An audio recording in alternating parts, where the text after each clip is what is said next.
Hi friends, how are you? Very good morning to all of you. So today September 21st। चलिए देखते हैं क्या था आज। एक तो इंडिया ने कहा है कि वो रिज्यूम करेगा अपनी एक्सपोर्ट कोविड 19 वैक्सीन की, जो उसने वैक्सीन मैत्री प्रोग्राम शुरू किया था, ताकि वो अपनी कमिटमेंट्स पूरी कर सके टुवर्ड्स कोवैक्स। कोवैक्स क्या है? COVID 19 vaccine global access. ठीक है। कोवैक्स को लीड कौन कर रहा है? It is co-led by Gavi, Coalition for Epidemic Preparedness Innovations (CP) and the world health organisation. देखिए, इसके बारे में ना मोदी जी ने बड़ी अच्छी अच्छी बातें कही थी। गावी क्या है हमने बहुत डिटेल में पढ़ा था। प्लीज़ आप 17 अप्रैल का लेक्चर एनालिसिस ज़रूर सुनिएगा। इस बार के प्रीलिम्स के लिए भी बहुत इंपॉर्टेंट है। गावी क्या है, CEPI क्या है, वो आप देखते हैं। ये बेसिकली एक फाउंडेशन है जो डोनेशन लेती है पब्लिक से, प्राइवेट से, फिलेंथ्रोपिक से, सिविल सोसाइटी ऑर्गेनाइजेशन से, ताकि वो फाइनेंस कर सके एंड इंडिपेंडेंट रिसर्च प्रोजेक्ट्स, ताकि वैक्सीन्स डेवलप हो सके अगेंस्ट इमर्जिंग इन्फेक्शियस डिजीजेस। याद रखिएगा, इमर्जिंग इन्फेक्शियस डिजीजेस, EDI। उस पे क्या है, इनका फोकस किस पे रहता है? इनका फोकस रहता है वर्ल्ड हेल्थ ऑर्गेनाइजेशंस की ब्लूप्रिंट प्रायोरिटी डिजीजेस पे, जो इंक्लूड करती है MERS। उसके बाद है SARS-CoV-2, Nipah virus, Lassa fever virus, Rift Valley fever virus, chikungunya, और एक है डिजीज एक्स। ये इंपॉर्टेंट है, इसका नोट बना लीजिएगा। याद ना भी रहे तो तीन चार बार आप जब देख लेंगे अपने प्रीलिम्स से पहले, तो आपको इजीली आप वहाँ पे जाके रिकग्नाइज कर पाएंगे कि हाँ, आंसर कौन सा होना चाहिए, कौन सा नहीं। ठीक है। CP की एक वो और है कि एक इक्विटेबल एक्सेस हो वैक्सीन का ड्यूरिंग आउटब्रेक्स। इक्विटेबल एक्सेस को हर एक कंट्री को। ठीक है। उसके बाद ये CP है क्या, कंसीव कब हुआ था इसका आइडिया? कहते हैं 2015 में इसका आइडिया कंसीव हुआ था, मगर फॉर्मली इसको लॉन्च किया गया था 2017 में world economic forum in Davos. ठीक है। बट इसका हेडक्वार्टर कहाँ पे है? देवोस में नहीं है, इसका हेडक्वार्टर है ओस्लो, नॉर्वे की कैपिटल है ओस्लो। वहाँ पे इसका हेडक्वार्टर है। उस पर एक पेज 3 पे आपने देखा होगा, इसके लेकर बहुत सारी कंट्रोवर्सीज भी चल रही है। बीजेपी एलिगेशंस लगा रही है आप पे। बट आप थोड़ा सा देख लीजिए, अभी हमने थोड़े दिन पहले भी आया था ये बायोडिकम्पोजर का।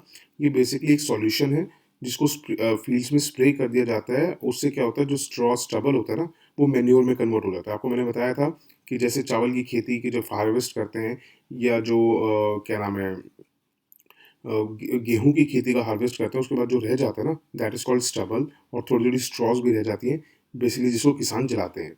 अब उसमें क्या है कि उन्होंने कि बायोडिकम्पोजर जो है, ये सॉल्यूशन है, इसको स्प्रे कर दो, वो अपने आप ही मेन्योर में कन्वर्ट हो जाएगा। ये बायोडिकम्पोजर कैप्सूल किसने बनाया? पूसा इंस्टीट्यूट ने बनाया, जो दिल्ली में है। उसको सॉल्यूशन में कन्वर्ट कर दिया जाता है, वीक लॉन्ग का प्रोसेस है, और उसको स्प्रे कर दिया जाता है बाद में स्टबल और स्ट्रॉ को। और अगर आपको और क्या है, स्ट्रबल फार्मिंग से क्या प्रॉब्लम्स रिलेटेड क्या हैं, क्या इसके मेजर्स हैं, तो अगर आप सुनना चाहें 5 अगस्त का लेक्चर सुन सकते हैं। उसके बाद एक एडिटोरियल पे NIRF का पूरी उसके बारे में दे रखा था। ज़्यादा जानने की जरूरत नहीं, हमें बेसिक्स पता होना चाहिए, वो हमने 10th को देख लिए थे। एडिटोरियल में एक मैरिटल रेप का था, it is important for mens. ये हम 15 अगस्त को ऑलरेडी सुन चुके हैं, उससे ज़्यादा करने की जरूरत नहीं है।